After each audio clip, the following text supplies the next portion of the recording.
Heavenly Father, I pray for everyone watching this video right now. May you bless them with peace, joy, and breakthroughs in their lives. Amen. Hello, my wonderful family. I am so glad and grateful to have you here with me today. Your support means the world, and I truly don't take it for granted. Before we dive into today's powerful story, please don't forget to give this video a thumbs up, drop a comment below to share your thoughts, and of course, hit that subscribe button and turn on the notification bell so you never miss an update from this channel. I'm sorry, sir, but your card was declined. The words hit Marcus Thorne like ice water. He stared at the worn Formica table, his pulse hammering against his collar as the young waitress stood beside him, her voice barely above a whisper. Around them, the small-town diner buzzed with the quiet conversations of people who counted every dollar. People he'd spent 38 years avoiding. This wasn't supposed to happen. Marcus had walked into Rosie's cafe 20 minutes ago with one goal: expose another money-hungry opportunist. The plan was simple: order an expensive meal, conveniently forget his black Amex card, and watch this small-town waitress demand payment or threaten to call the police. Then he'd reveal his identity, write a scathing review about how even the humblest people showed their true colors when money was involved, and move on to his next real estate acquisition in this forgettable town. Instead, he was staring at a genuine credit card decline notice. That's impossible," he stammered, his voice cracking for the first time since childhood. He'd left his real cards in the Bentley, bringing only the deliberately maxed-out decoy card. But he'd made a crucial error. He'd forgotten his wallet contained no cash backup. The waitress, her name tag read Elena, glanced toward the kitchen where a burly man in a grease-stained apron was watching their exchange with growing suspicion. 3 other customers had turned to stare. Marcus felt sweat beading on his forehead despite the November chill. "Maybe there's another card?" Elena asked gently, her dark eyes holding none of the satisfaction he'd expected to see. Marcus Thorne, who'd just closed a $40 million hotel chain acquisition that morning, was about to be arrested for a $17 breakfast tab. He began, then stopped. The words, "Do you know who I am?" died on his lips as Elena did something that shattered every assumption he'd built about human nature. She reached into her apron pocket, pulled out a crumpled $20 bill, and placed it quietly on the table. "Sometimes the machines act up," she said softly, her voice carrying a warmth that made his chest tighten. "This happens more than you'd think. Don't worry about it." The diner fell silent except for the hiss of the coffee machine. Marcus stared at the 20, probably a significant portion of her daily tips, as Elena began clearing his empty plate with the same care she'd shown when serving him. "I can't let you," he started. "My grandmother used to say that kindness is the only investment that never fails," Elena interrupted, her smile genuine despite the exhaustion he now noticed around her eyes. "Besides, you look like you're having a rough day. We've all been there." As she walked away, Marcus caught sight of something that made his blood run cold. Elena was limping. Not dramatically, but enough to suggest pain with every step. He watched her move between tables, her movements careful and measured, always smiling at her customers despite whatever was clearly wrong. The man in the kitchen, presumably the owner, approached their table with a scowl. "Everything okay here?" "More than okay," Elena called back, not mentioning the declined card or her own money covering the bill. "Mr." She glanced at Marcus expectantly. "Harrison," he lied automatically. "David Harrison." "Mr. Harrison was just leaving," she finished smoothly. As Marcus stood on unsteady legs, Elena handed him a small brown bag. "I packed you a sandwich for later. The turkey's really good." He stared at the bag, then at this woman who had just shown him more grace in 5 minutes than he'd experienced in years of board meetings and luxury dinners. "Why?" The word escaped before he could stop it. Elena paused, studying his face with those impossibly kind eyes. "Because everyone deserves to eat, and sometimes life throws curveballs at good people." Marcus walked out of Rosie's cafe in a daze, clutching a sandwich he didn't deserve from a woman who couldn't afford to give it. As he reached his Bentley, parked strategically out of sight around the corner, his phone buzzed with a text from his assistant. Wellington Industries board meeting moved to 4 p.m. They want to discuss the charity foundation proposal you've been avoiding. He looked back at the diner, where Elena was refilling coffee cups and laughing with an elderly customer, and felt something crack open in his chest. Through the window, he watched her pause to massage her obviously aching leg before continuing her rounds. Marcus Thorne had spent 3 decades building an empire based on the belief that everyone had a price, that kindness was just manipulation waiting to be exposed. Elena Martinez had just proven him catastrophically wrong. And as he sat in his $250,000 car, eating a sandwich bought with a waitress's tip money, Marcus realized his carefully controlled life was about to change in ways he couldn't begin to imagine. Welcome to a story about unexpected grace, second chances, and discovering that the greatest wealth can't be measured in dollars. What happens when someone who tests everyone's character finally meets someone who passes every test, including his own? Marcus sat in his car for 20 minutes, staring at the sandwich like it might explode. The turkey was perfectly seasoned, the bread fresh, probably made that morning. He'd eaten at 3 Michelin-starred restaurants this month and couldn't remember tasting anything this good. His phone rang. Wellington Industries. Marcus, thank God. Did you see the morning news? His assistant Sarah's voice was tight with anxiety. Channel 7 is running that expose on corporate tax havens. Your father's old hotels are mentioned specifically. Marcus closed his eyes. Even 5 years after his death, Harrison Thorne's legacy haunted everything Marcus touched. How bad? Bad enough that the Wellington Industries board wants to distance themselves from any negative publicity. They're threatening to pull out of the charity foundation unless you can prove you're not like your father. The charity foundation. Marcus had been avoiding it for months, knowing it was just another way for rich people to buy good publicity. But Wellington Industries' backing would mean millions for local businesses, including small diners like Rosie's Cafe. I need to make a call, Marcus said, ending the conversation. He pulled up the private investigator's number he kept for background checks on potential business partners. Jake, I need everything you can find on someone. Elena Martinez works at Rosie's Cafe on Maple Street. I need it by tonight. You want the full package? Financial history, criminal background, family. Everything. As Marcus drove away, he didn't notice the figure watching from the cafe's back entrance. Elena Martinez hung up her apron in the tiny employee break room, her hands shaking slightly. The morning had been harder than usual. Her left leg was getting worse, and Dr. Chen's last visit had confirmed her worst fears. 6 months, maybe 8 before she'd need surgery she couldn't afford. Elena, you got a minute? She turned to see Danny Rodriguez, the cafe's owner, standing in the doorway. His usually warm expression was clouded with concern. That man who had the card trouble, you paid for his meal. It wasn't a question. It was only $17, Danny. And he seemed kind, honest. Danny's voice carried a bitterness that made Elena's stomach clench. Elena, I've been running this place for 15 years. I've seen every con in the book. Rich guy comes in, orders expensive food, conveniently forgets his wallet, waits for some bleeding heart to cover him. Elena sank into the plastic chair, her leg throbbing. He wasn't like that. I could see it in his eyes. He was genuinely embarrassed. His eyes? Danny pulled out his phone, showing her a grainy photo he'd taken through the window. That's a $5,000 watch, Elena. And look at his shoes, Italian leather, probably cost more than most people's rent.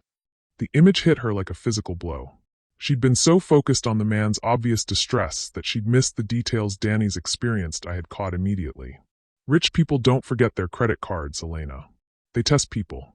They see how far they can push the little people before we say no. Danny's voice softened. I should have warned you. This town's been targeted before. Elena stared at the photo, remembering the stranger's hesitation when she'd asked for his name, the way he'd parked out of sight. But he took the sandwich. Why would he? Because that's part of the game. Take everything offered, then disappear. Danny sat across from her, his expression gentling. Elena, I know you see the best in everyone. It's what makes you special. But sometimes people take advantage of that. Through the break room's small window, Elena could see the lunch crowd starting to gather. Mrs. Patterson with her 3 grandchildren, old Mr. Santos who always ordered the same coffee and blueberry muffin, the construction workers from the highway project who pooled their tips to leave her something extra every Friday. These were her people. Real people with real struggles, just like her. There's something else, Danny continued, his voice dropping. I got a call this morning. Someone's been asking questions about the cafe, about our finances, our customers, even about you specifically. Elena's blood chilled. What kind of questions? The kind that come before a business gets targeted for closure. Elena, there are rumors that someone's been buying up properties on this whole block. Cash offers, way above market value, but only to people desperate enough to sell. The pieces clicked together with sickening clarity. The stranger, David Harrison, if that was even his name, hadn't been testing her kindness. He'd been scouting the business, probably calculating how much it would cost to force them out. Elena thought about her grandmother's old saying about kindness being an investment that never failed. Maybe Abuela had been wrong about some things. "I need to get back to work," she said quietly, standing despite the protest from her leg. "Elena, wait."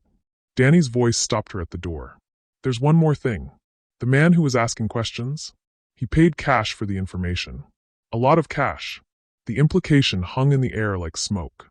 Someone in their small community, someone she trusted, had sold her out for money. Elena returned to her tables with a smile that felt like broken glass, serving coffee to people she'd known for 3 years while wondering which one of them had taken payment to betray her. 20 miles away, Marcus was discovering that Elena Martinez was not the simple small-town waitress she appeared to be. "She's got a master's degree in social work from Stanford," Jake's voice crackled through the phone. "Full scholarship kid, graduated summa cum laude. Worked for 3 years at a nonprofit in San Francisco before she moved back here." Marcus frowned. Why would someone with Stanford credentials be waiting tables? That's where it gets interesting. She came back to take care of her grandmother. Woman raised her after her parents died in a car accident when Elena was 8. The grandmother had Alzheimer's, required full-time care. Died 6 months ago. But here's the kicker. The medical bills wiped out everything. Elena mortgaged her grandmother's house to pay for experimental treatments that didn't work. She's currently 3 months behind on payments, and the bank's threatening foreclosure. Marcus felt something twist in his stomach. What about her leg? Car accident last year. Drunk driver hit her on her way home from a double shift. Driver had no insurance, and Elena's coverage was minimal. She needs surgery but can't afford to take time off work, and definitely can't afford the procedure. The sandwich wrapper crinkled in Marcus's hand. Elena hadn't just given him kindness, she'd given it while drowning. "There's more," Jake continued. "The cafe where she works? It's struggling too. Owner's been trying to keep it afloat, but the building's been sold to a development company. New owners want everyone out by Christmas." "What development company?" "Still tracing that. It's buried under several shell corporations, but I'll have an answer by tonight." Marcus ended the call and sat in his office, staring out at the city skyline. Elena Martinez had given $20 to a stranger while facing her own financial ruin. She'd shown kindness to someone she thought needed help while her own world was crumbling. Everything he'd believed about human nature was wrong. His phone buzzed with a text from an unknown number. *, stop digging into Elena Martinez, or you'll regret it. Some secrets should stay buried. *. Marcus stared at the message, his investigative instincts sharpening. Someone didn't want him to learn more about Elena, but why? What was he missing? As he prepared for the Wellington Industries board meeting that would determine the charity foundation's fate, Marcus realized he was no longer just questioning Elena's character. He was questioning his own. And somewhere in the shadows, someone was making sure that both Elena and Marcus remained blind to the real game being played around them. A game where their growing connection was exactly what someone else needed to succeed. The call came at 2:47 p.m., while Elena was refilling the coffee pot for the 3rd time that hour. "Miss Martinez? This is First National Bank. I'm calling about your mortgage payment that was due yesterday." Elena's hand trembled, nearly dropping the pot. She'd been dreading this call for weeks. "I know I'm behind, but I can have the payment by Friday. I'm afraid there's been a development. The mortgage has been sold to a private investor who's demanding immediate payment in full. You have until 5 p.m. today to bring $47,000 to our office, or foreclosure proceedings begin tomorrow morning." The phone slipped from Elena's fingers, clattering onto the linoleum floor. Around her, the cafe continued its normal rhythm. Danny calling out orders, customers chatting over their coffee. But everything sounded like it was coming from underwater. $47,000. By 5 p.m. Today. "Elena? You okay?" Mrs. Patterson's concerned voice seemed to come from very far away. Elena bent to pick up the phone, her vision blurring. She had $247 in her checking account and maybe $30 in tips. The house where she'd grown up, where her grandmother had died in Elena's arms 6 months ago, would be gone by tomorrow. She was still staring at the phone when Danny burst through the kitchen doors, his face white with panic. Elena, we need to talk. Now. Marcus was reviewing the Wellington Industries presentation when his assistant burst into his office without knocking. Marcus, you need to see this. Sarah thrust her tablet toward him, displaying a local news website. Channel 7 just posted this 20 minutes ago. The headline made his blood freeze. Billionaire's secret charity scam. Marcus Thorne caught testing small-town victims. Below it was a photo of him walking out of Rosie's cafe, sandwich in hand, with a caption that read, Thorne spotted leaving local diner after allegedly scamming meal from minimum wage waitress. How did they? Marcus began, then stopped as he read the article. Someone had provided detailed information about his test, complete with quotes from an anonymous source describing how he deliberately used a declined card to manipulate a struggling waitress into paying for his meal. But the article got the story completely wrong. They painted Elena as his victim and him as a predator, missing the reality of what had actually happened. There's more, Sarah said grimly. Wellington Industries just called. They're pulling out of the charity foundation completely. They can't be associated with this kind of publicity. Marcus's phone rang. The caller ID showed Jake, his private investigator. Marcus, we've got a problem. Someone leaked your investigation into Elena Martinez to the press. They're spinning it like you were gathering dirt to exploit her further. Who leaked it? That's the thing. The leak came from inside Wellington Industries. Someone wanted this story out there, and they wanted it out there today. As Marcus processed this betrayal, his secretary's voice crackled through the intercom. Mr. Thorne? There's someone here to see you. Says it's about Elena Martinez, and it can't wait. The man who walked into Marcus's office was someone he recognized but had hoped never to see again. Richard Blackwood, his father's former business partner, and the reason Marcus had spent the last 10 years trying to distance himself from the Thorne family legacy. Hello, Marcus. You're looking well. Get out. Marcus's voice was deadly quiet. You have 30 seconds before I call security. Oh, I don't think you'll do that. Not when I have something you want. Blackwood settled into the chair across from Marcus's desk, as if he owned the place. Elena Martinez. Sweet girl. Shame about her circumstances. Marcus's hands clenched into fists. What do you want? The same thing I've always wanted. What your father promised me before he died. 50% of Thorne Industries. Blackwood's smile was sharp as a blade. Your father welched on our deal. Called me a parasite in his will. Most inconsiderate. That was 10 years ago. You have no legal claim. Legal? Oh, Marcus. I'm not interested in legal. Blackwood pulled out his phone, swiping through photos. I'm interested in leverage. The first photo showed Elena leaving the bank that morning, clearly upset. The second showed the foreclosure notice being posted on her grandmother's house. The third showed her at the free clinic, limping badly as she waited in line with people who couldn't afford real medical care. You've been investigating her, haven't you?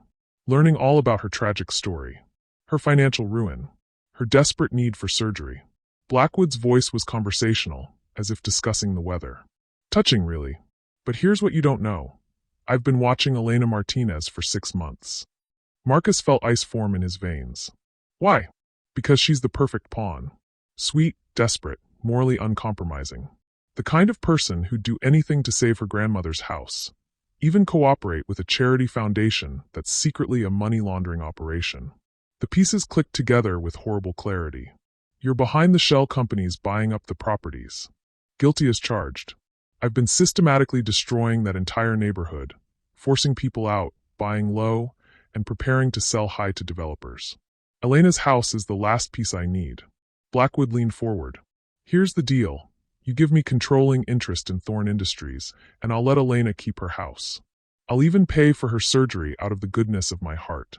And if I refuse? Then Elena Martinez loses everything tonight. Her house gets foreclosed on by 5 p.m. I made sure of that. And here's the beautiful part. Thanks to this morning's news story, if you try to help her now, it'll look like you're buying her silence. You'll be finished. Marcus stared at the photos of Elena's suffering, realizing he was trapped in a web that had been months in the making. You orchestrated all of this. The news story, the investigation leak, even your little test at the cafe? Oh no, that was all you, Marcus. I just made sure someone was there to photograph it and spin it properly. Blackwood stood, straightening his tie. You have until 5 p.m. to make your decision. Sign over your company, or watch Elena Martinez lose everything because of your games. As Blackwood reached the door, he paused. Oh, and Marcus? Elena doesn't know any of this. As far as she knows, you're just another rich man who played with her emotions for sport. Let's keep it that way, shall we? The door closed with a soft click, leaving Marcus alone with an impossible choice. Save his life's work or save the woman who'd shown him what real character looked like. Elena was loading her car with the few belongings she could salvage when her phone rang. Danny's name appeared on the screen. Elena, thank God. Where are you? At the house. I have to be out by morning. Her voice was surprisingly steady. The tears had stopped an hour ago, replaced by a hollow numbness. Elena, listen to me. I just found out who's been buying up all the properties on our block. It's connected to that man who came in yesterday, David Harrison, or whatever his real name is. Elena closed her eyes. Of course it was connected. She'd been naive to think someone that well-dressed would randomly wander into Rosie's cafe. His real name is Marcus Thorne, Danny continued. He's a billionaire, Elena. And according to the news, he's been playing games with people like us for years. Elena sank onto her grandmother's porch steps, the place where Abuela had taught her to believe in the goodness of people. He tested me. Elena, I'm so sorry. If I'd known. It's not your fault. Elena stared at the foreclosure notice taped to her front door. I should have listened to you. I should have known better. There's something else. The cafe building, we're losing it too. New owners want us out by Christmas. I think this is all connected somehow. Elena closed her eyes, feeling the weight of her own naivety crushing down on her. She'd given her last $20 to a billionaire who'd been testing her like a lab rat, and now her entire community was being destroyed by his associates. Elena, you still there? I'm here. She stood slowly, her injured leg protesting. Danny, I need you to promise me something. Anything. When he comes back, and he will come back, tell him exactly what I think of his test. At 4:58 p.m., Marcus sat in his office staring at the signed documents that would transfer controlling interest in Thorne Industries to Richard Blackwood. The company his grandfather had built, that his father had corrupted, and that Marcus had spent 15 years trying to redeem would now belong to the man who'd helped destroy the Thorne family name in the first place. But Elena Martinez would keep her house, and she'd get the surgery that could give her back her life. At 4:59 p.m., his phone buzzed with a text from Blackwood. Wise choice. The money transfer for Miss Martinez's house will go through tonight. Pleasure doing business with you.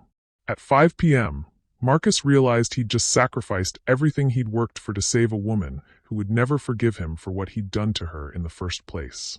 And somewhere across town, Elena Martinez was packing the last of her grandmother's photographs into a cardboard box, unaware that the man she'd shown kindness to had just destroyed his own life to save hers.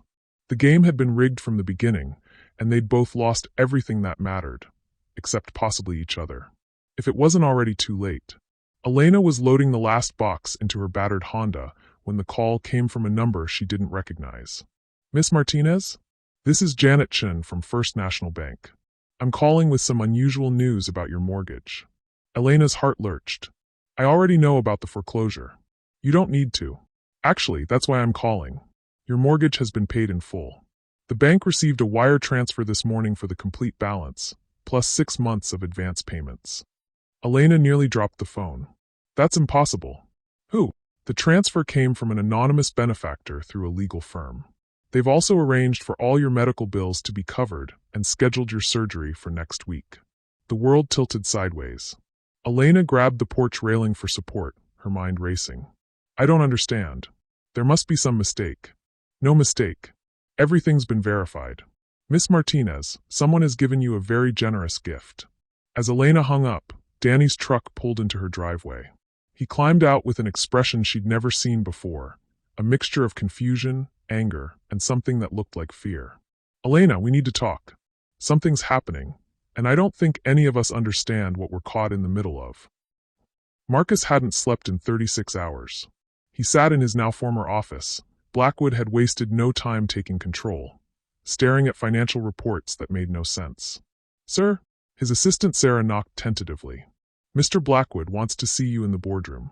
Marcus found Blackwood holding court with 3 men in expensive suits, all of whom Marcus recognized as his father's old associates. The kind of people who'd helped Harrison Thorne build his empire through questionable means. Marcus. Perfect timing. I was just explaining our new business model to your former board members. Blackwood's smile was predatory. Turns out your charity foundation idea was brilliant, just needed some creative restructuring. What are you talking about?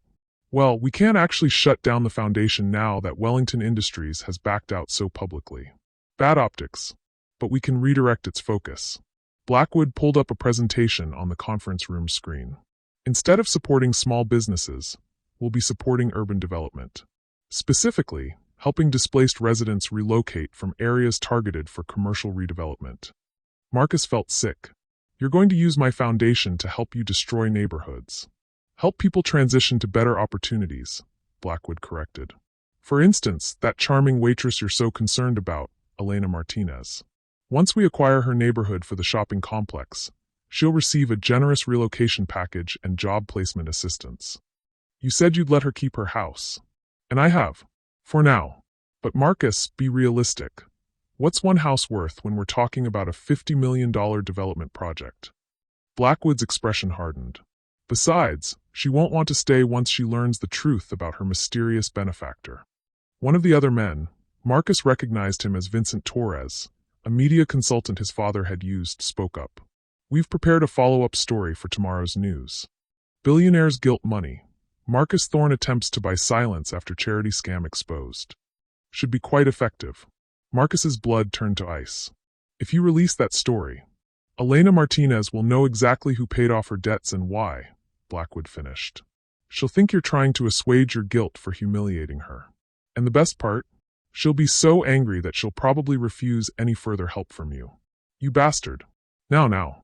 Language, Marcus. We're family after all. Blackwood gestured to the contracts spread across the table. Here's what's going to happen. You're going to be the public face of this charity foundation. You'll make appearances, give speeches about helping displaced families find new opportunities. And you'll stay away from Elena Martinez. And if I refuse?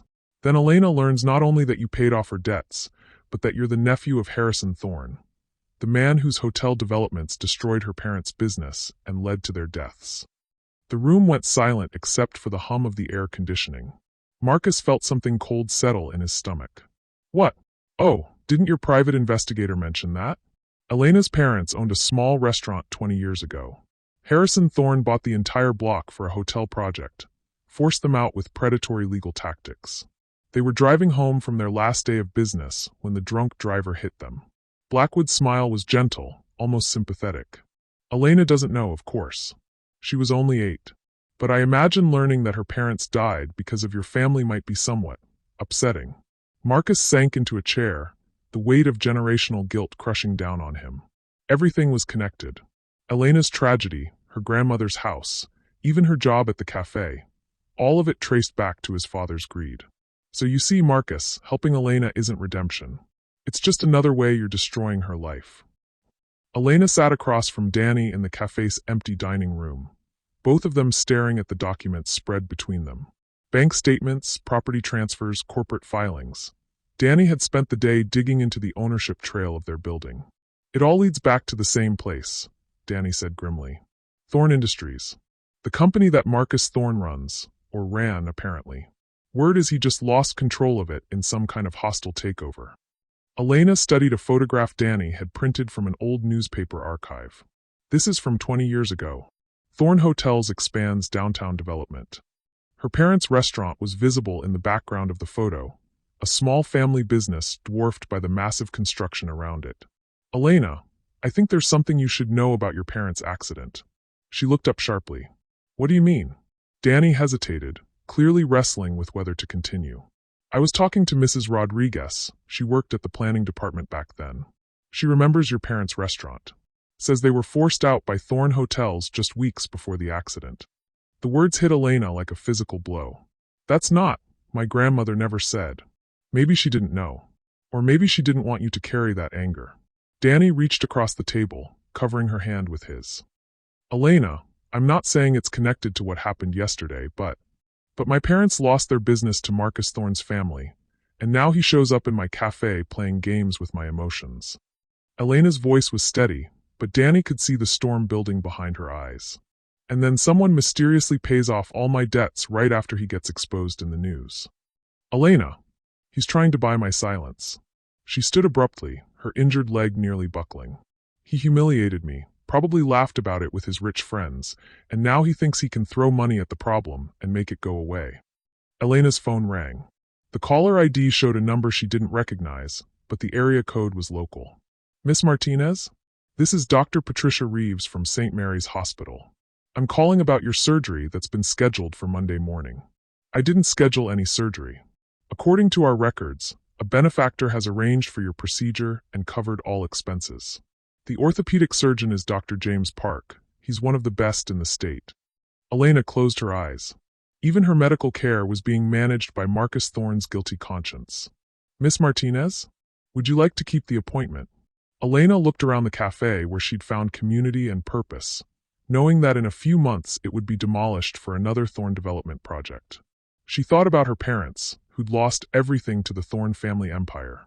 She thought about her grandmother, who'd worked 3 jobs to raise her after the accident that might never have happened if her parents hadn't been driving home from their last day of business. Miss Martinez? Yes, Elena said finally. I'll keep the appointment, but I want to know who's paying for it. I'm sorry, but the benefactor specifically requested anonymity. After hanging up, Elena turned to Danny. I need you to help me find out everything about Marcus Thorne.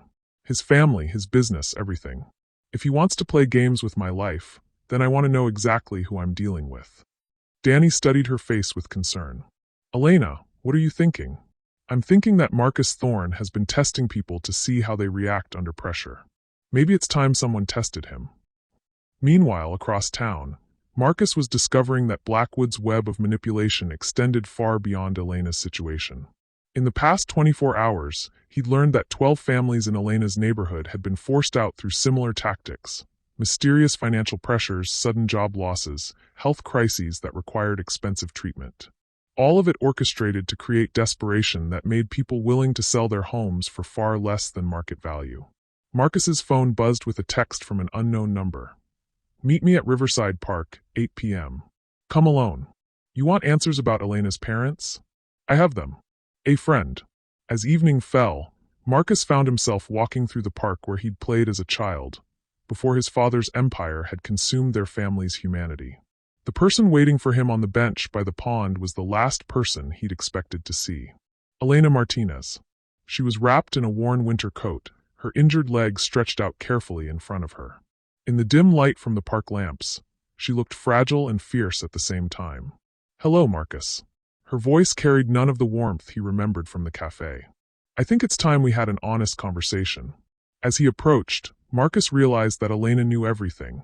About his investigation, about his family's role in her parents' deaths, probably even about the money. The question was, what did she plan to do with that knowledge? And why had she chosen to meet him alone, in a place where no one could witness whatever happened next? Elena, I can explain. Can you? She stood slowly, favoring her good leg. Can you explain why you came into my cafe to test my character when your family destroyed my parents' lives? Can you explain why you're now trying to buy my forgiveness with money you think I'm too desperate to refuse? Marcus felt the walls closing in around him. Every word he could think of sounded like another manipulation, another lie.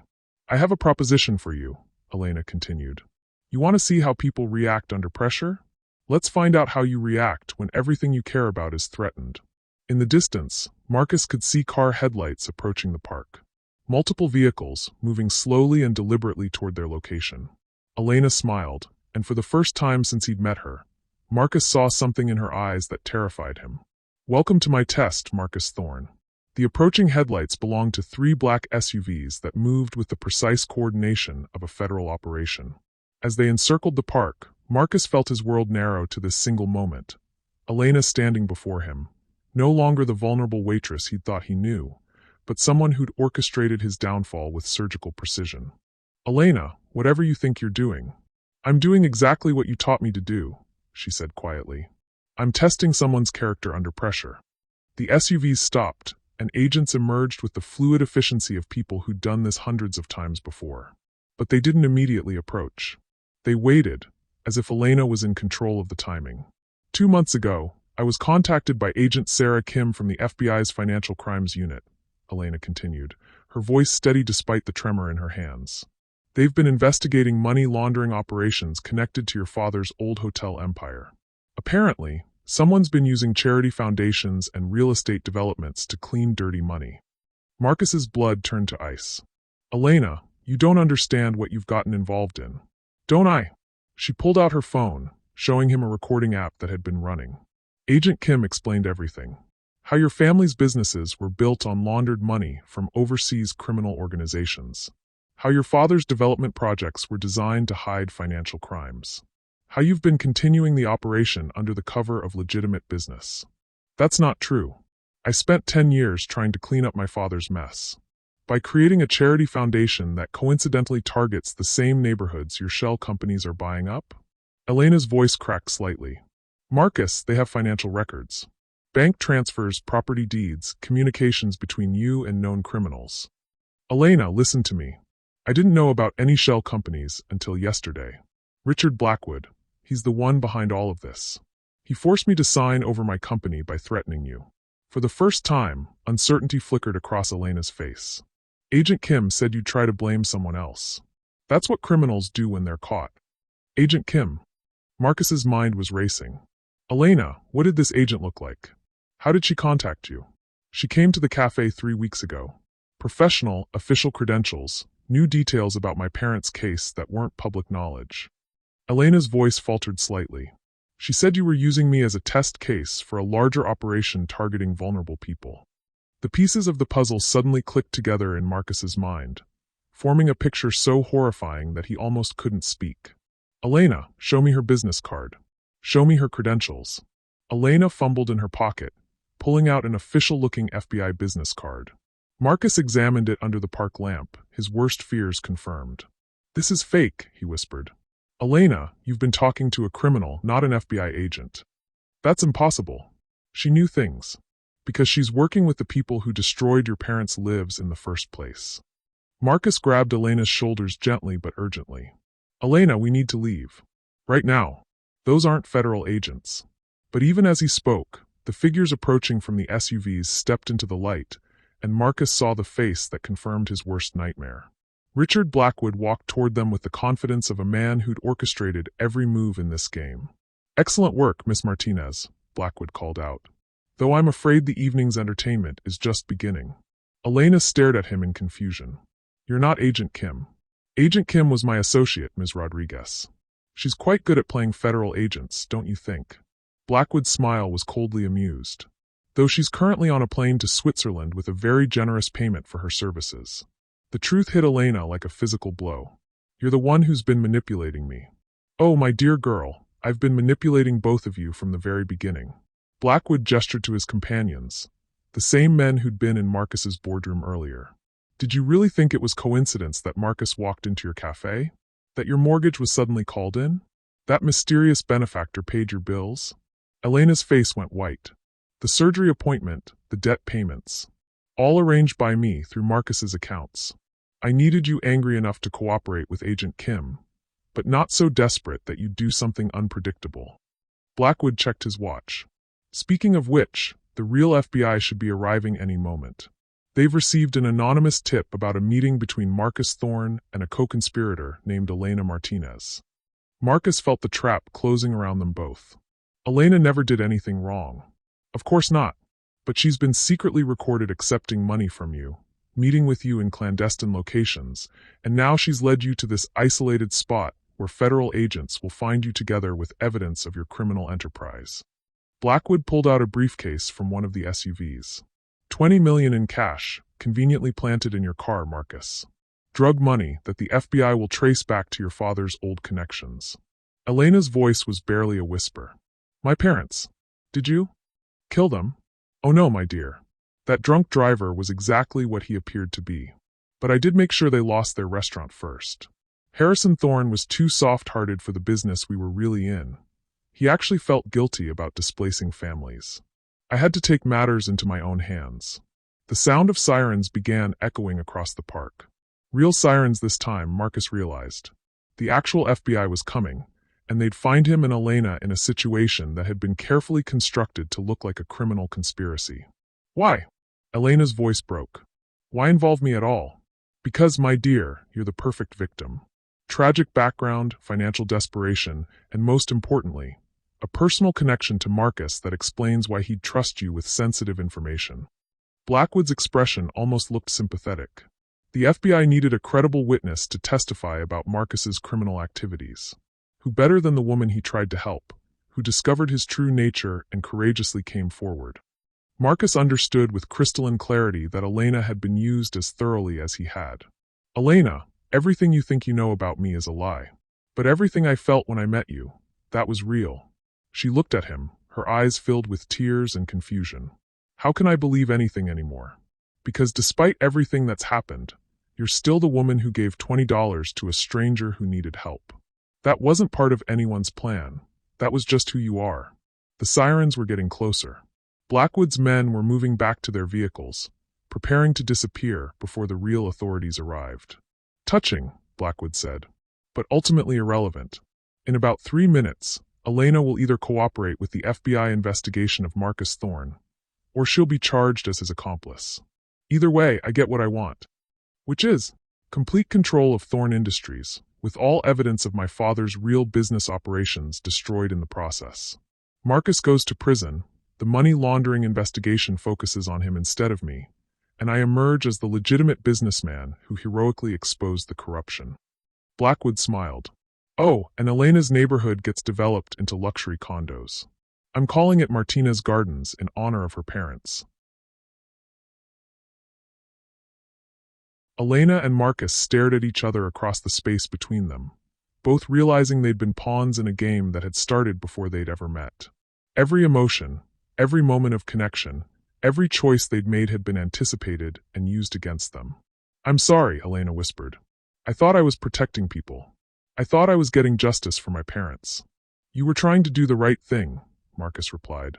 Just like when you paid for my breakfast. That's who you are, Elena. Don't let him take that away from you. The FBI vehicles rounded the corner of the park, their spotlights sweeping across the grass toward them. In 30 seconds, they'd be arrested, and Blackwood would disappear into the night with everything he'd stolen. Elena looked at Marcus, then at Blackwood, then at her phone still recording their conversation. Marcus, she said quietly, how much of this conversation do you think my recording picked up? Blackwood's confident expression faltered for the first time. Everything, Marcus realized. Elena, you recorded everything. As the FBI vehicles screeched to a halt around them, Elena held up her phone and called out to the approaching agents. My name is Elena Martinez, and I have evidence of a criminal conspiracy, but not the one you think you're here to investigate. Blackwood's face went white as he realized that his own arrogance had just destroyed him. In trying to gloat over his victory, he'd confessed to everything within range of Elena's recording device. But as Elena and Marcus were handcuffed and separated, standard procedure until the agents could sort out what was happening, they both knew that recording or no recording, their lives would never be the same. The trust between them had been shattered by manipulation and lies. The community Elena had tried to protect was still going to be destroyed. And somewhere in the chaos of arrests and federal investigations, the love that had been growing between them was drowning in betrayal and broken promises. Even if they could prove their innocence, how could they ever trust each other again when their entire relationship had been built on deception? Elena sat in the federal holding cell at 3 a.m., staring at the concrete wall where someone had scratched "Trust no one" into the paint. 3 hours earlier, she'd thought she was helping the FBI catch a criminal. Now she was facing federal charges for conspiracy, money laundering, and obstruction of justice. The recording had helped, but not in the way she'd hoped. Miss Martinez? Agent Rebecca Torres, a real FBI agent this time, stood at the cell door with a thick file folder. We need to talk. Elena was led to an interrogation room where Agent Torres spread out photographs, bank records, and transcripts across the metal table. Your recording of Richard Blackwood is very helpful, Torres began. It proves he orchestrated the frame job against you and Mr. Thorne. Unfortunately, it also reveals that you've been accepting money from a criminal organization for the past 6 months. Elena's stomach dropped. What money? The payments for your grandmother's medical care. The mortgage assistance. The surgery scheduling. Torres pulled out a bank statement. Every dollar came from accounts linked to offshore criminal enterprises. In the eyes of the law, you've been living off crime proceeds. I didn't know. Of course you didn't. But ignorance isn't a defense, especially when the amounts total over $200,000. Torres leaned forward. Miss Martinez, we believe you're a victim here. But to prove that, we need your complete cooperation against Marcus Thorne. Elena's blood chilled. Marcus didn't do anything wrong either. Mr. Thorne signed documents transferring millions of dollars to known criminal associates. He authorized the shell companies that displaced your neighbors. He created the charity foundation that was designed to launder money. Torres's voice was gentle but implacable. Elena, I know you have feelings for him, but the evidence is overwhelming. You don't understand. Blackwood forced him. We have no evidence of coercion except your word and his. But we do have concrete proof of criminal conspiracy spanning 5 years. Torres opened another file. Hotel developments that displaced families. Charity contributions that disappeared into offshore accounts. Real estate deals that violate federal racketeering statutes. Elena stared at the documents, seeing Marcus's signature on page after page. Even knowing he'd been manipulated, the evidence looked damning. Here's what we're prepared to offer, Torres continued. Testify that Marcus Thorne used your relationship to gather information about community resistance to his developments. Confirm that he paid for your silence about his testing scheme. Help us understand his criminal organization structure. And if I refuse, then you're charged as his co-conspirator. 25 years minimum sentence. Torres's expression softened slightly. Elena, this man's family destroyed your parents' lives. Don't let him destroy yours too. 2 floors up, Marcus sat across from federal prosecutor Janet Walsh, who was making her own proposition. Mr. Thorne, we know you signed over control of your company under duress. We know Blackwood manipulated the situation. But we also know you've been actively participating in your father's criminal enterprise for the past 15 years. Marcus studied the evidence spread before him. Financial records showing patterns of money movement that looked exactly like the laundering operations his father had run, except these bore Marcus's authorization codes. I didn't authorize these transactions. Your digital signature says otherwise. Your security codes were used. Your personal accounts received the fees. Walsh pulled out a tablet showing account activity. Mr. Thorne, someone with your access privileges has been moving criminal money through Thorne Industries since 2010. If it wasn't you, then you're claiming someone had complete access to your most secure systems for 15 years without your knowledge. The impossibility of that defense hung in the air between them. Blackwood had inside help, Marcus realized. Someone in my organization has been working with him for years. Possibly. But proving that requires time we don't have. The grand jury convenes Monday morning. They're going to indict someone for these crimes. Walsh leaned back in her chair. We can make this simple. You provide testimony about Blackwood's operation, detail how he forced your cooperation, and help us understand Elena Martinez's role in the conspiracy. Elena's role? She was a victim. Mr. Thorne, Elena Martinez has been receiving payments from criminal accounts for 6 months. She led you to an isolated location where you were arrested with planted evidence. She recorded a conversation that conveniently provides evidence against Blackwood while establishing her own innocence. Walsh's voice was sharp. From our perspective, she looks like a very sophisticated operative. Marcus felt the room spinning. Elena would never. Never what? Work with criminals? Mr. Thorne, we have evidence that she's been in contact with known criminal associates since before you ever met her. The woman you think you're protecting may have been playing you from the very beginning. Walsh showed him a series of photographs. Elena meeting with the fake agent Kim. Elena accepting an envelope of cash. Elena making phone calls to numbers registered to offshore accounts. This is impossible. Elena's not a criminal. Maybe not willingly. Maybe she was coerced, just like you claim to have been. But the evidence suggests a pattern of cooperation that goes back months. Walsh closed the file. Mr. Thorne, you can protect Elena Martinez, or you can protect yourself. But you can't do both. At 4 a.m., Elena was allowed a single phone call.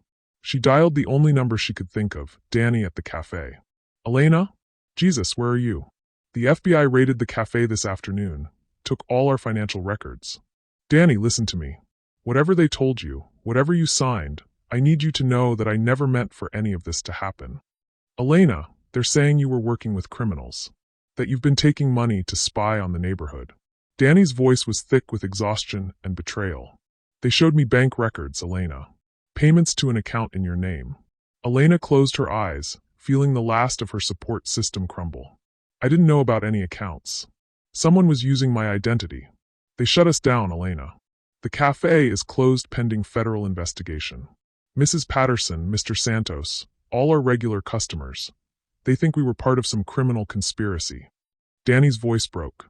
20 years I've been building this place, and now it's gone because I trusted the wrong person. Danny, please. The worst part, they're offering immunity to anyone who cooperates against you, and that billionaire. Half the neighborhood is lining up to testify that you've been asking suspicious questions, meeting with strangers, acting secretive for months. Elena felt her world collapsing. Not only had she lost Marcus and her freedom, but she'd destroyed the community she'd tried to protect. Elena, I have to ask, did you know? Any of it? The question hung in the air like a death sentence. Elena realized that even if she was eventually cleared of criminal charges, she'd lost something more precious than her freedom. The trust of the people who'd become her family. No, she whispered. But it doesn't matter anymore, does it? After hanging up, Elena sat in her cell and understood that she faced an impossible choice.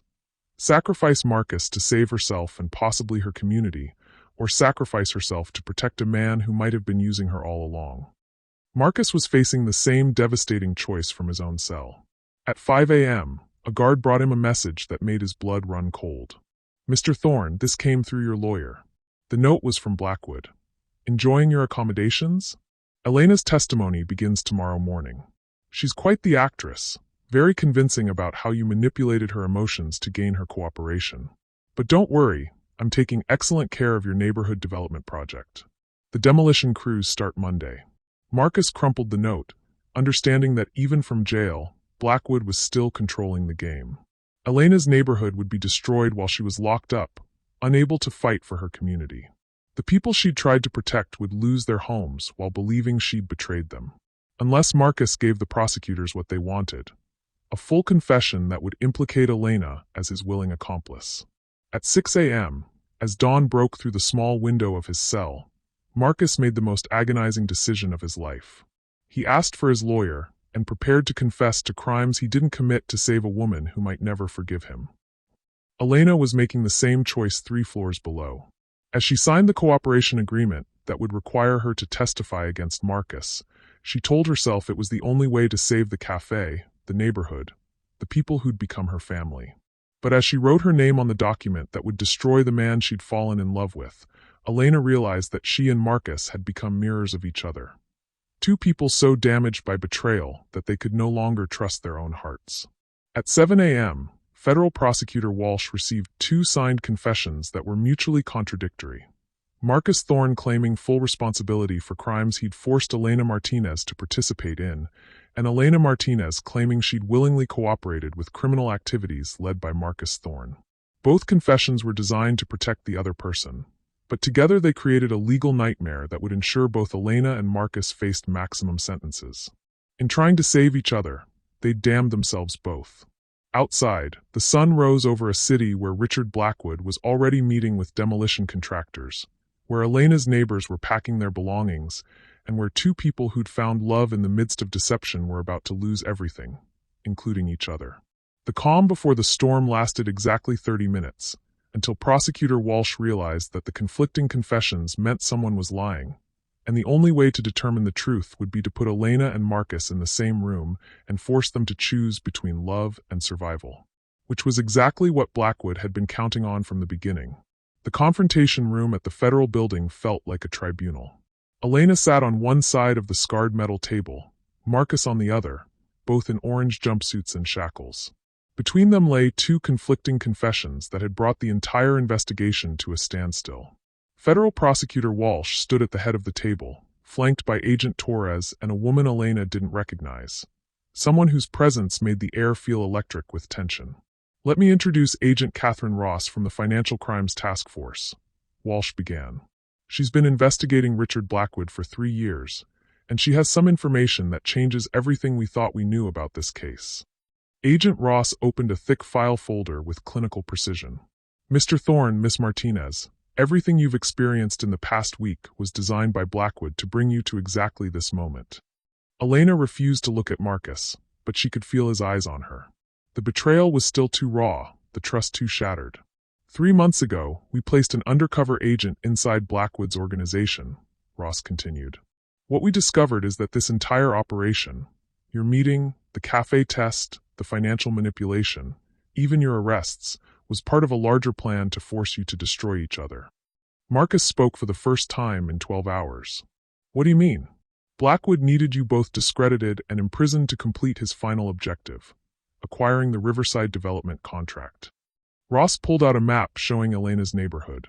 The city council votes Monday morning on a $50 million gentrification project. If both of you are in federal custody, unable to speak publicly about what really happened, Blackwood's bid gets approved automatically. Elena finally looked up. The whole neighborhood? Gone. Every family, every business, every piece of history. Replaced with luxury condos and corporate offices. Ross's voice was grim. But here's what Blackwood didn't count on. We need your help to stop him. Walsh stepped forward. The problem is, we can't use either of your confessions because they contradict each other. And we can't build a case against Blackwood based solely on undercover evidence. We need testimony from his direct victims. Which is both of you, Ross added. But only if you're willing to trust each other enough to tell the truth. Elena's heart hammered against her ribs. After everything that had happened, after all the lies and manipulation, they were asking her to trust Marcus completely. There's something else, Ross said quietly. Our undercover agent discovered that Blackwood has one final card to play. He's arranged for both of you to have accidents in federal custody. Tragic but believable, a murder-suicide born from your conflicting loyalties. The room fell silent except for the hum of fluorescent lights. When? Marcus asked. Tonight, during prisoner transport to the courthouse. Ross met both their eyes. We can protect you, but only if you work together. If you keep trying to save each other separately, you'll both die separately.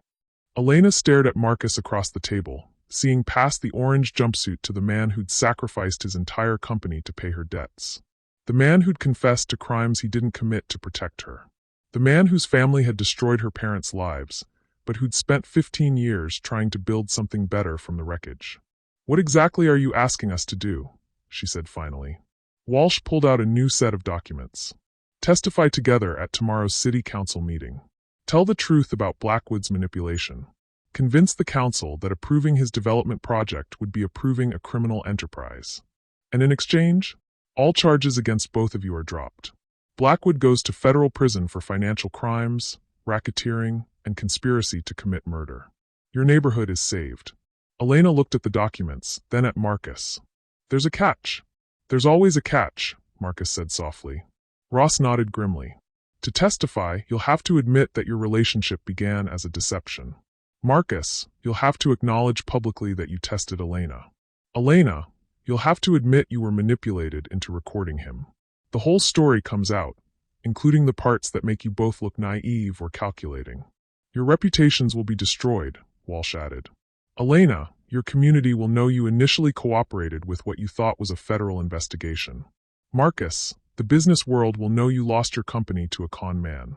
Neither of you will ever be seen the same way again. Elena felt the weight of the choice crushing down on her.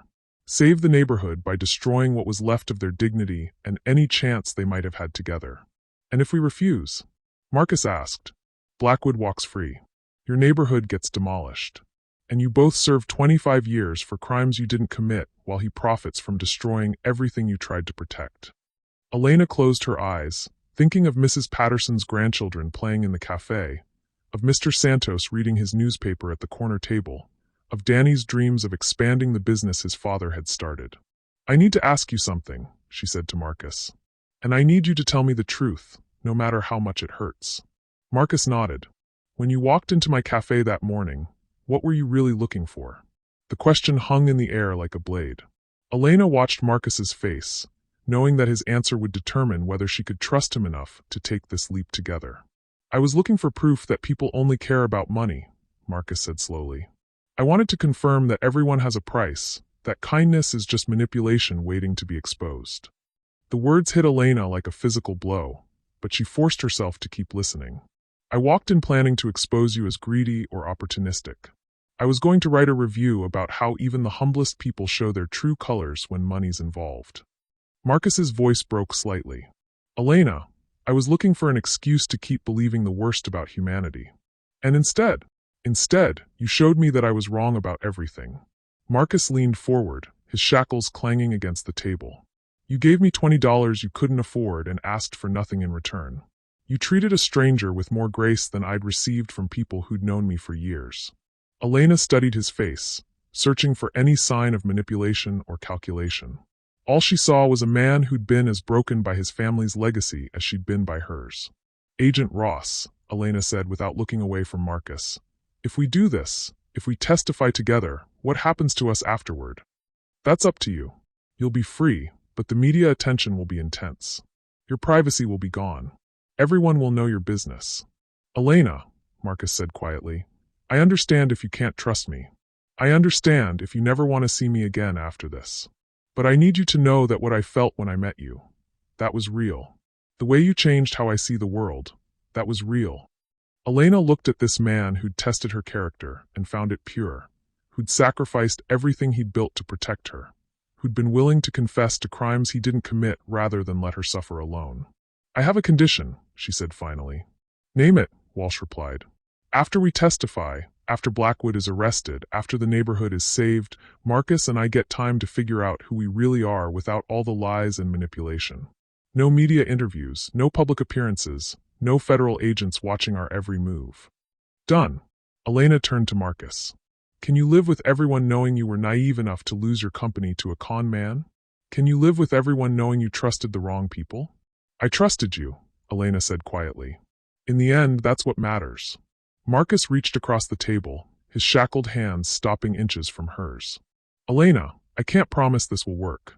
I can't promise we'll survive what comes next. But I can promise that I'll never test your character again, because I already know what it's worth. And I can promise that I'll never stop believing in the possibility of good people, even when they come disguised as billionaires playing games in small-town cafes. Agent Ross cleared her throat.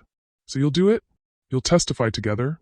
Elena looked at Marcus, really looked at him, and saw past the mistakes and manipulation to the man who'd been transformed by her kindness just as completely as she'd been transformed by his hidden decency. We'll do it, she said. But we do it as equals. No more protecting each other from the truth. No more sacrificing ourselves to save the other person. We face this together, or we don't face it at all. Marcus nodded. Together. As they signed the cooperation agreement, Elena realized that their relationship had been built on deception, nearly destroyed by manipulation, and was now being rebuilt on a foundation of brutal honesty and shared sacrifice. It might not survive what came next, but at least they'd face the truth together. Outside, Blackwood was receiving a phone call that would change everything. Sir, they've agreed to testify. The transport is set for tonight, but we have a problem. The FBI knows about the planned accident. As evening fell, Elena and Marcus were loaded into the same transport vehicle for what was supposed to be their final journey together. What they didn't know was that Blackwood had one last manipulation to play, one that would force them to choose between their own safety and the safety of everyone they'd tried to protect. The real test of their character was just beginning. The transport vehicle moved through the darkened streets with 2 federal agents in front and Elena and Marcus shackled in the back.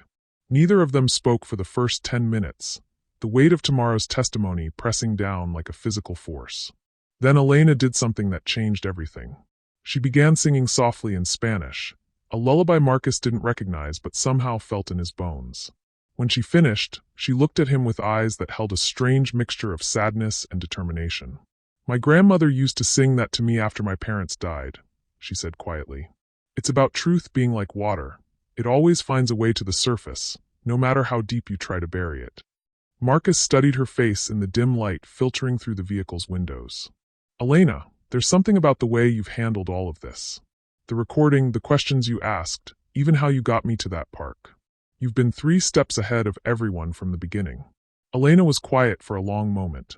Then she reached into her jumpsuit pocket and pulled out something that made Marcus's heart stop. A small digital recorder that she somehow hadn't been required to surrender. Agent Ross wasn't the first federal agent I've worked with, Elena said softly. I've been cooperating with the FBI for 3 years, ever since I found my grandmother's hidden papers after she died. The vehicle suddenly felt smaller, the air thicker. What papers? Financial records. Bank statements. Photographs. Communications between Blackwood and my parents before their restaurant was destroyed. Elena's voice was steady, but Marcus could see her hands trembling. My grandmother spent 20 years collecting evidence that Blackwood murdered my parents. Marcus felt the world tilt sideways. Murdered. The drunk driver wasn't random. Blackwood paid him to cause an accident, but it was supposed to be a warning. Scare my parents into selling their property. He didn't expect them to die. Elena's eyes filled with tears. My grandmother figured it out when the driver was released after only 18 months for vehicular manslaughter. She started investigating, found the money trail, documented everything. Elena. When I came back to take care of her, she was more than sick, Marcus. She was terrified. She'd been receiving threats for years, warning her to stop digging into the past. The Alzheimer's was real, but the paranoia wasn't a symptom. It was justified. The transport vehicle hit a pothole, jolting them both back to the present reality. Marcus stared at Elena, understanding that everything he thought he knew about their story was wrong. The morning you walked into my cafe wasn't coincidence, Elena continued. I'd been tracking your movements for weeks, waiting for the right opportunity to get close to you. I needed to understand if you were part of Blackwood's operation, or if you were another victim. Marcus felt his chest tighten. The $20. The kindness. Was any of it real? All of it was real, Elena said fiercely. Marcus, I went into that cafe planning to expose you as another corrupt thorn. But when I saw your genuine embarrassment, your confusion when the card was declined, I realized you weren't part of the conspiracy. You were being used just like everyone else. The vehicle began slowing down, pulling into what looked like an abandoned warehouse district. Through the front window, Marcus could see other vehicles surrounding them. Too many vehicles for a simple prisoner transport. Elena, I think we're in trouble. No, Elena said quietly. I think we're exactly where we need to be. The vehicle stopped, and instead of federal agents, the doors were opened by men Marcus recognized from Blackwood's organization. But Elena didn't look surprised or frightened. Miss Martinez, Mr. Thorne. Richard Blackwood stepped out of the shadows, flanked by 6 armed men. I'm afraid there's been a change of plans regarding your testimony tomorrow. Let me guess, Elena said, her voice remarkably calm. Another convenient accident? Something like that. Though I must say, your performance as the innocent waitress was quite convincing. You almost had me believing your grandmother was just a sick old woman who died quietly. Blackwood's smile was sharp. But I've known about her little investigation for years. Did you really think I wouldn't notice when her granddaughter started sniffing around? Elena stood up in the vehicle, her shackled hands steady. I was counting on you noticing. Just like I was counting on you trying to eliminate both of us tonight. Blackwood frowned. What are you talking about? Elena held up the small recorder she'd been concealing. This device has been broadcasting our conversation to the FBI for the past hour. They know exactly where we are, exactly what you've planned, and exactly what you just confessed to. That's impossible. You were searched. By your people posing as federal agents. The real FBI has been tracking us through a GPS chip that was surgically implanted in my shoulder 3 months ago. Elena's smile was fierce. Did you really think the granddaughter of Maria Santos would go down without a fight? The sound of helicopters filled the air, followed by the distinctive whine of federal vehicles racing toward their location. Blackwood's face went white as he realized he'd walked directly into a trap that had been 20 years in the making. Agent Ross wasn't just investigating your financial crimes, Elena continued. She was completing an investigation my grandmother started before you killed my parents. Every document, every witness statement, every piece of evidence, we've had it all for 3 years. We just needed you to incriminate yourself on federal charges. As FBI vehicles surrounded the warehouse, Marcus stared at Elena with something approaching awe. You've been undercover this entire time. Not undercover. Just underestimated. Elena looked at Blackwood as federal agents poured out of vehicles. You spent so much time manipulating everyone around you that you forgot some people fight back. Agent Ross appeared at the vehicle door, flanked by a SWAT team. Richard Blackwood, you're under arrest for conspiracy to commit murder, racketeering, money laundering, and about 30 other federal charges we've been building for 3 years. As Blackwood was led away in handcuffs, Elena turned to Marcus. I'm sorry I couldn't tell you the truth. The operation required. Elena. Marcus stopped her. You've been carrying this burden alone for 3 years. You've been planning justice for your parents while taking care of your dying grandmother, working multiple jobs, and somehow still managing to show kindness to a stranger who walked into your cafe planning to expose you as greedy. Elena's composure finally cracked. I was so tired, Marcus. Tired of investigating, tired of pretending, tired of being strong all the time. When you walked in that morning, I just wanted to be normal for 5 minutes. I wanted to help someone without calculating the angles. And that's when I knew, Marcus said softly. Knew what? That despite everything you'd been through, despite all the reasons you had to be cynical and hard, you were still the kind of person who'd give $20 to help a stranger. Marcus looked at her with wonder. Elena, you didn't just test my character. You restored my faith in humanity while hunting down your parents' killer. Agent Ross approached them as they were being released from their shackles. Miss Martinez, we have enough evidence to put Blackwood away for life. Your grandmother's work, combined with tonight's confession and 3 years of additional investigation, makes this case airtight. What about the neighborhood? Elena asked. The city council vote is postponed pending federal investigation. Blackwood's development bid is invalidated. Your community is safe. As they walked out of the warehouse, Elena suddenly stopped. Marcus, there's something else. Something I need you to know before we move forward. What? When I tested your character that morning in the cafe, you passed every test I could think of. But tonight, you passed the only test that really mattered. Which was, you were willing to sacrifice everything, your reputation, your freedom, your future, to protect someone you thought had betrayed you. That's not just character, Marcus. That's love. Marcus stared at her, understanding that their entire relationship had been built on deception, but the right kind of deception. Elena had been undercover to seek justice. He had been pretending to be someone else to avoid being hurt. Both of them had been protecting themselves until they found someone worth being vulnerable for. Elena Martinez, Marcus said as the sun began to rise over the city, you are the most extraordinary person I've ever met. And I don't care if our story started with lies and manipulation.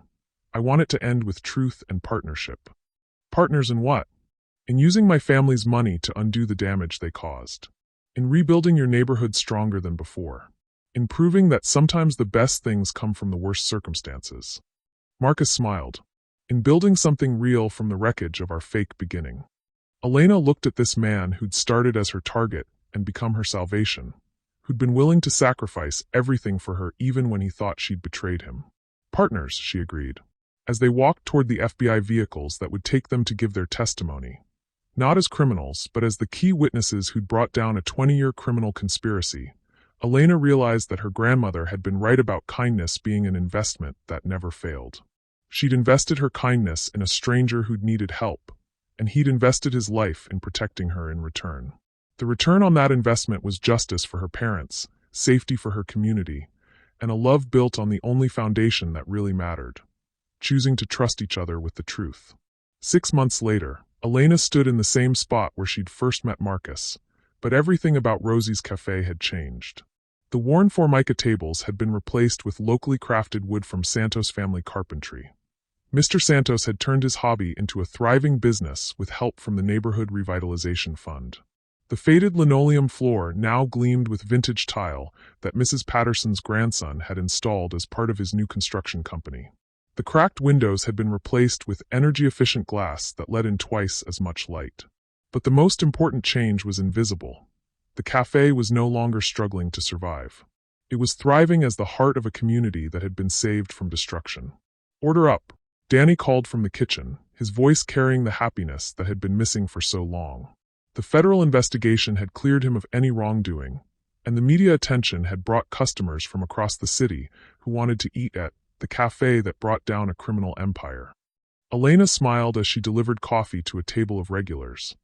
People who'd returned after the truth came out, people who'd apologized for doubting her, people who now understood that her secretive behavior had been about seeking justice, not betrayal. Elena, a familiar voice made her turn around. Marcus stood at the entrance, wearing jeans and a simple button-down shirt instead of his usual business attire. In the 6 months since Blackwood's arrest, he'd changed as much as the cafe had. The sharp edges of cynicism had been replaced by something softer but stronger. A man who'd learned that wealth meant nothing if you had no one to share it with. Table for one? Elena asked with a teasing smile. Actually, I was hoping for table for two. I have a lunch date with the most extraordinary woman I know. Elena's heart still skipped when he looked at her like that. like she was the answer to questions he hadn't known he was asking. "Let me guess," she said as they settled into the booth where they'd first met. "You forgot your credit card again?" Marcus pulled out his wallet with exaggerated care, showing her the 3 cards inside. "Not making that mistake twice. Though I have to admit, forgetting my card led to the best thing that ever happened to me." Elena reached across the table, taking his hand. His fingers were no longer soft from a life of luxury. He'd spent the past months working alongside construction crews, helping rebuild the neighborhood his family had once helped destroy. "Marcus, there's something I need to tell you." His expression grew serious. "What is it?" "The federal prosecutor called this morning. Blackwood's sentencing is next week. 47 years in federal prison, no possibility of parole." Elena's voice was steady, but Marcus could see the complex emotions in her eyes. "It's over. Really over." Marcus squeezed her hand. "How do you feel?" "Relieved. Sad. Grateful. Exhausted." Elena smiled softly. "My grandmother spent 20 years seeking justice for my parents. I spent 3 years finishing what she started. I keep waiting to feel, I don't know, satisfied? Complete? And instead, I feel like my real life is just beginning." Elena looked around the cafe, then back at Marcus. "For 3 years, everything I did was about the past, investigating, planning, seeking justice. Now I get to focus on building something new." Marcus nodded, understanding completely. He'd spent 15 years trying to escape his father's legacy, and the past 6 months learning that redemption came not from running away from the past, but from using it to build something better. "Speaking of building," Marcus said, pulling out a folder. "I have something to show you." Elena opened the folder to find architectural plans for a community center where Blackwood's planned luxury development would have stood. "The Martinez Family Community Center," she read aloud, her voice catching slightly. "Named after your parents. It'll have job training programs, childcare services, a community garden, and a small medical clinic." Marcus watched her face as she studied the plans. "The city approved it yesterday. Construction starts next month." Elena stared at the plans, seeing her parents' dream of serving their community transformed into something larger than they'd ever imagined. "Marcus, this is beautiful. But the cost is covered by the Thorn Foundation for Community Justice. We recovered most of the money Blackwood stole over the years. Turns out crime doesn't actually pay, not in the long run." Marcus leaned forward. "Elena, I want to spend the rest of my life using my family's wealth to undo the damage they caused. But I don't want to do it alone." Elena looked up from the plans, her heart racing. "What are you asking?" Marcus reached into his pocket and pulled out a small velvet box. Elena's breath caught as he opened it to reveal a simple, elegant ring. "I'm asking if you'll marry a reformed billionaire who learned about character from a waitress who was secretly a federal operative seeking justice for her murdered parents." Marcus's smile was nervous but hopeful. "I know it sounds like a crazy story." "It sounds like our story," Elena whispered. "Elena Martinez, will you marry me?" Elena looked at this man who'd walked into her cafe 6 months ago planning to test her character, and who'd ended up transforming both their lives through his willingness to sacrifice everything for love. "Marcus Thorne," she said softly, "you tested my character once. I think I've been testing yours ever since. And you know what? You pass every single test. Is that a yes?" "That's a yes." As Marcus slipped the ring onto her finger, the cafe erupted in applause. Danny had been listening from the kitchen. Mrs. Patterson was dabbing her eyes with a napkin, and even grumpy Mr. Santos was smiling. "You know," Elena said as the congratulations died down, 6 months ago I gave you $20 because I thought you needed help. Turns out, we both needed help, just not the kind either of us expected." "You gave me more than $20, Marcus replied. "You gave me proof that good people still exist. You gave me a reason to believe in love instead of just testing everyone around me." Elena thought about her grandmother's saying about kindness being an investment that never failed. She'd invested $20 in a sandwich in a stranger, and the return had been justice for her parents, safety for her community, and a love that had survived deception, federal investigation, and the kind of truth that usually destroyed relationships. "There's one more thing," Marcus said, pulling out another document. "I've been meeting with the other families that Blackwood displaced over the years. We're creating a fund to help them rebuild their businesses and communities. But I need someone to run it, someone who understands what it means to lose everything and fight to get it back." Elena stared at the job description. Director of Community Justice, Thorn Foundation. It was everything she'd studied for in social work school, everything she'd dreamed of doing before her parents died and her world collapsed. You want me to work with you? I want you to lead. This foundation should be run by someone who's actually fought for justice, not someone who inherited wealth they didn't earn. Marcus met her eyes. Elena, you spent 3 years undercover seeking justice for 2 people you loved. Imagine what we could accomplish together, working to help hundreds of families. Elena looked around the cafe that had become the symbol of her community's resilience, then at the man who'd become the symbol of her hope for the future. Partners in crime fighting? She asked with a smile. Partners in justice, Marcus corrected. And partners in everything else. 1 year later, Elena stood at the podium in the newly opened Martinez Family Community Center, addressing a crowd of families who'd been helped by the foundation. Marcus sat in the front row, wearing a wedding ring that matched hers and the kind of smile she'd never seen during his Billionaire testing days. My grandmother used to tell me that kindness is the only investment that never fails, Elena said to the gathered crowd. A year ago, I gave $20 to a stranger who needed help. Today, that investment has returned as this community center, as the job training programs that have helped 50 families start new businesses, as the medical clinic that's provided free health care to hundreds of people. She paused, looking at Marcus. But the greatest return on that investment was learning that love isn't about testing each other's character. It's about helping each other become the best versions of ourselves. After the ceremony, Elena and Marcus walked hand in hand back to Rosie's cafe, where their story had begun with deception and suspicion and transformed into truth and trust. Any regrets?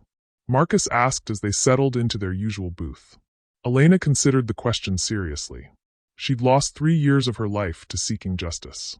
She'd endured federal investigation, public scrutiny, and the kind of media attention that had forever changed her quiet life. She'd learned that her parents were murdered, not killed in a random accident.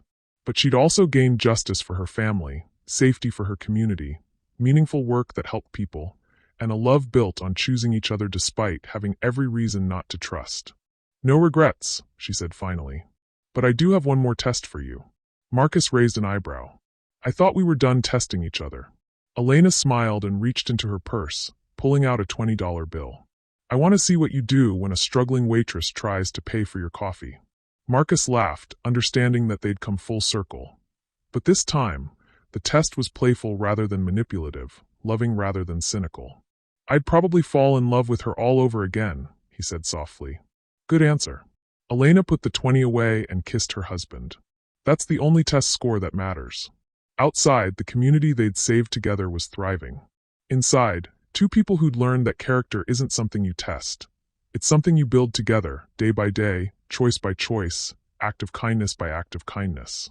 Elena had given $20 to a stranger and received a lifetime of love in return. Marcus had tested a waitress's character and discovered his own in the process. And both of them had learned that the greatest wealth isn't what you accumulate, but what you're willing to sacrifice for the people you love. Sometimes the best investments are the ones that seem like losses at first, but compound over time into something more valuable than money could ever buy.